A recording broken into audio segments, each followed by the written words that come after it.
why not make a video of talking about how to buy these cars the best way and how can you get them pretty cheap, especially if you got, a space for these cars. You can buy you one or two. You don't want to get over inventoried, because if you're just one person, it gets overwhelming pretty fast and you run out of storage space, and you need a place to keep your inventory. So I picked up this 2010 Mazda 6. I figured we'll talk about this while going over this car. As I said before, you don't want to get over inventoried. I didn't actually have nowhere to put this, so I put it right up against the house because I got a smoking deal on it, and sometimes I'm greedy. I don't want to pass up a deal. I should have passed this one up, but it was $250.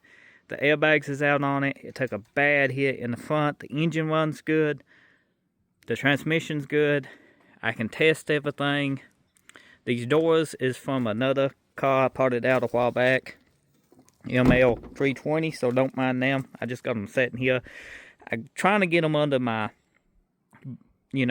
overhang where I keep all my doors. I got probably 100 doors that I ain't inventoried yet, because I usually do the whole vehicles and then somehow the doors just get forgot about.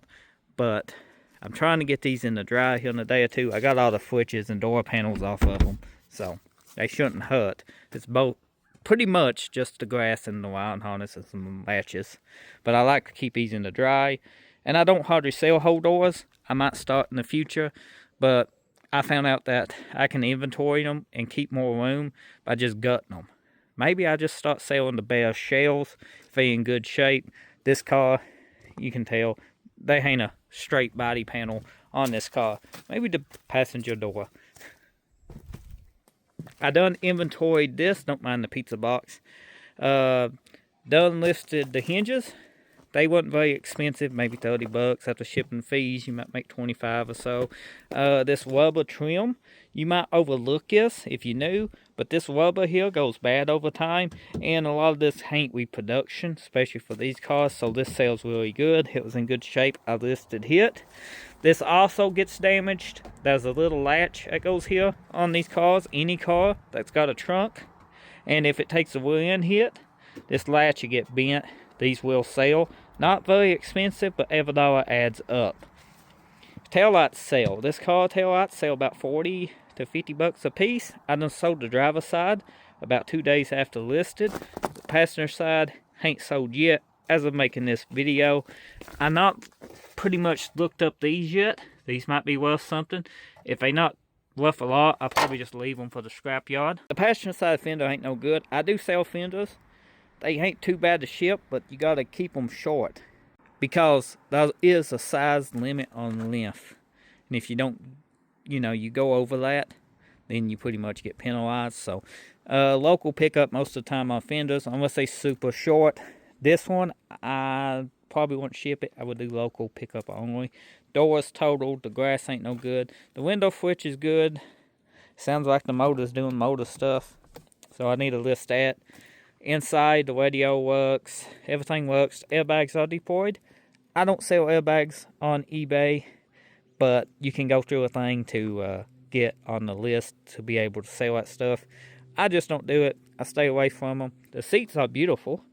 I build hot rods on my other channel and stuff, TattsForLife, and we might use them in the El Camino or something. We might even use that center console. I don't know, that might be expensive. These center console lids and stuff is sometimes high on some of these cars. The back doors killed out. You could actually fix that if a body shop wanted to, but if you're going to go through the trouble of fixing the door, you're probably going to keep the one that's on the car than buy one that's dented. The back seat looks okay. We got us some floor mats. Look at the factory. Got us a bumper thing. Ain't no good. I got some Jeep taillights over there I stuck in.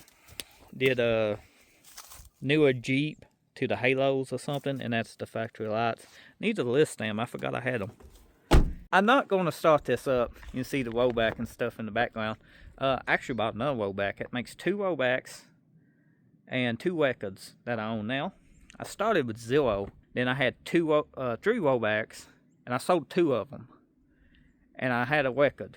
Then I sold the record, said I won't need the record, I got a rollback.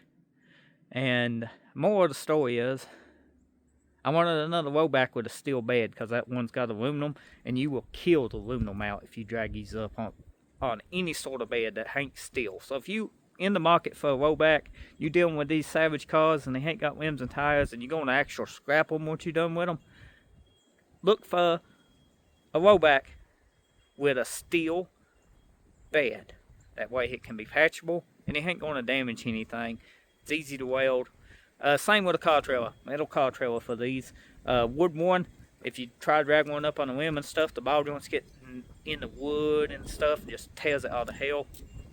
But the moral of the story is, I sold the record and the other rollback, and I ran around with one rollback. And then this last year I bought a square body record just used around the yard, because it's getting kind of tight for a big rollback to move. They actually pretty handy, and it had the twin booms. It's a square body on my other channel. You might see it here on this channel every now and again. I bought a newer record just like 3 weeks ago for $2,000. It needs some work, and it does run though, but it runs shitty Chevrolet. So I back up to 2 records, and then I come across a steel bed rollback at a very good deal, and I bought it too. Since I bought a record, why not buy another rollback? So I'm back up 2 for 2 at the moment. But that took me years to get to because the equipment's expensive. It's an investment. Don't go out and buy one right away. I started out with an $800 wooden car trailer many moons ago. It did just fine. You will be fine. If you ain't got the money for a car trailer, you can always get a rollback to go pick that stuff up for you. Just add it in when you're buying the car. Try to get one as close as possible and put in like $250, $300 for a tow. Try to get it cheap. But the thing about buying these cars, that's what the subject of the video was. I'm rambling. Is I got this one for $250. I got a local name here.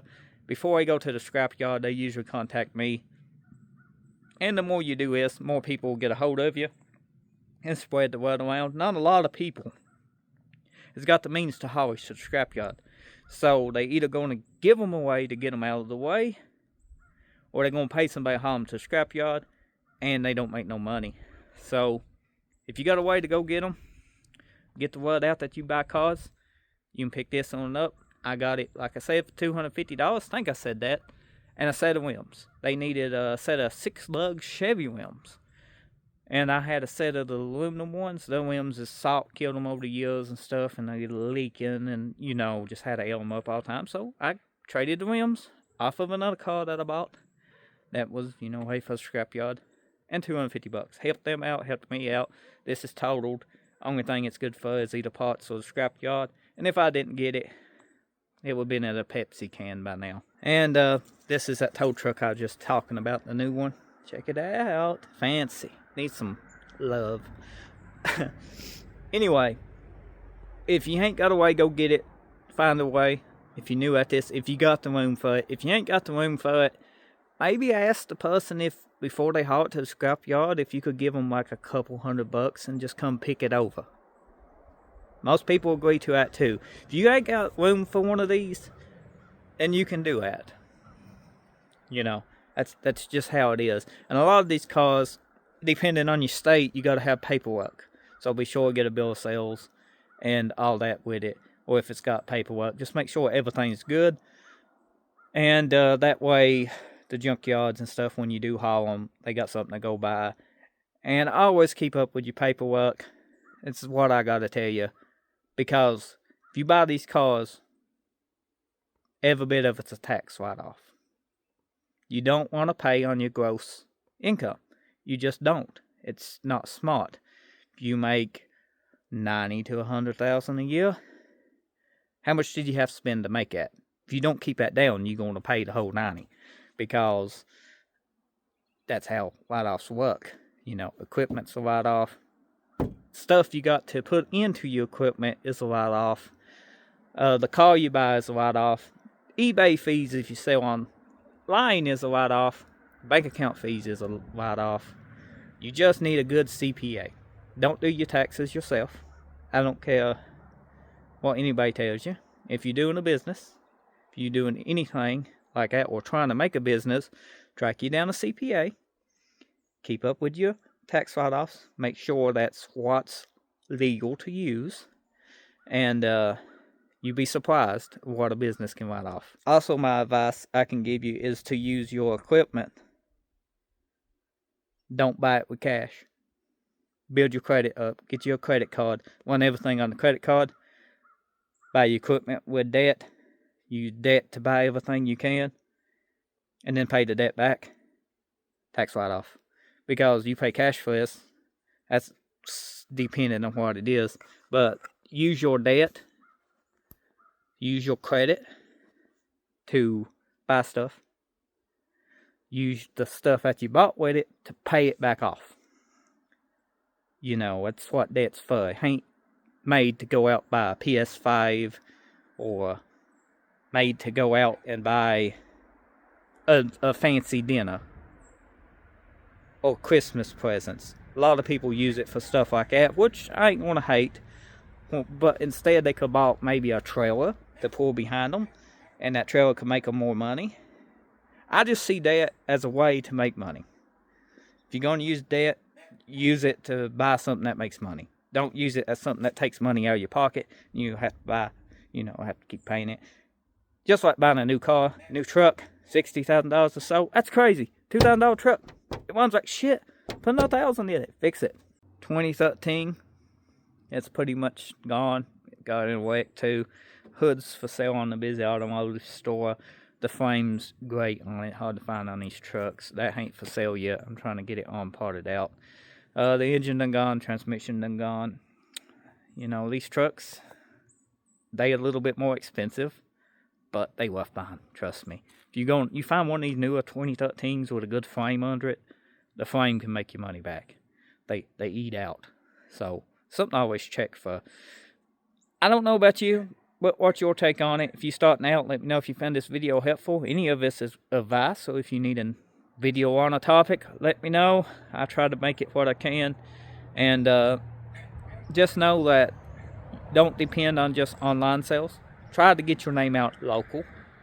I don't care if you like to stay in the house or anything. Try to get a local name. If you do primarily online, that's cool too, but these online sales, getting to know, getting connections and stuff, people needs to know what you do this thing. Trust me, you will get over being shy. You will get over everything. You hear how I talk.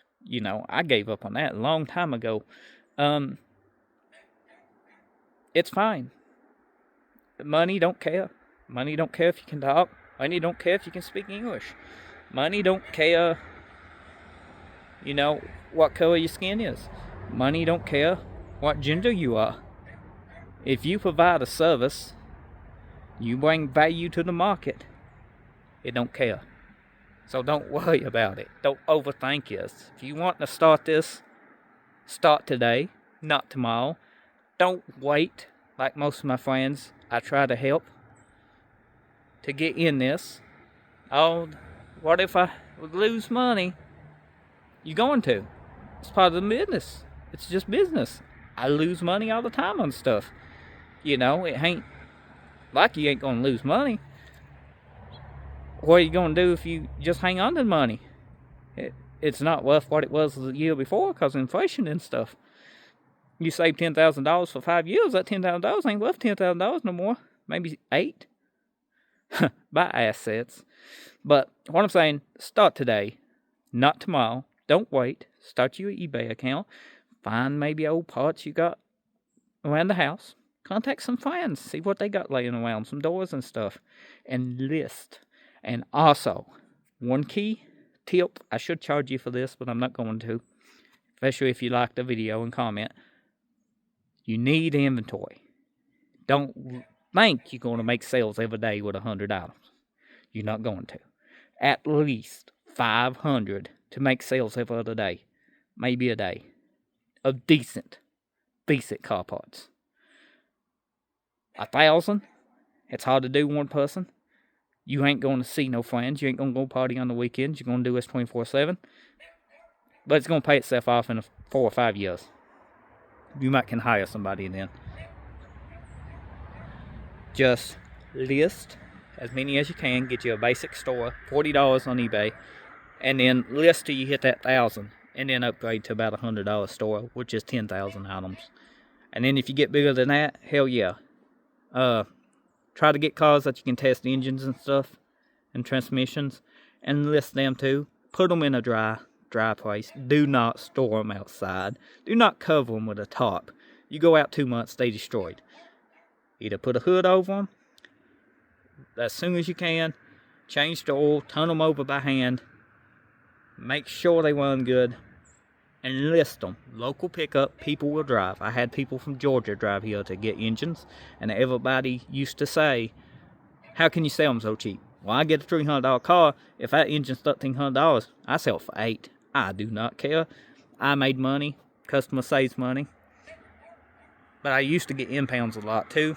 I might start doing that again. You could repo too with your tow truck, but I could never bring myself to do that, to repo to make money, to take somebody's maybe only car that they had 3 or 4 months, maybe a single mom or a single dad, and he just not able to make it. He fell behind 3 or 4 months to take the only car. I couldn't bring myself to do that. I know why people do it every day. It's money. It's a big business. But, you know, I'm content with just selling used car parts. It's what I'm good at. I paint cars also, if you watch my main channel.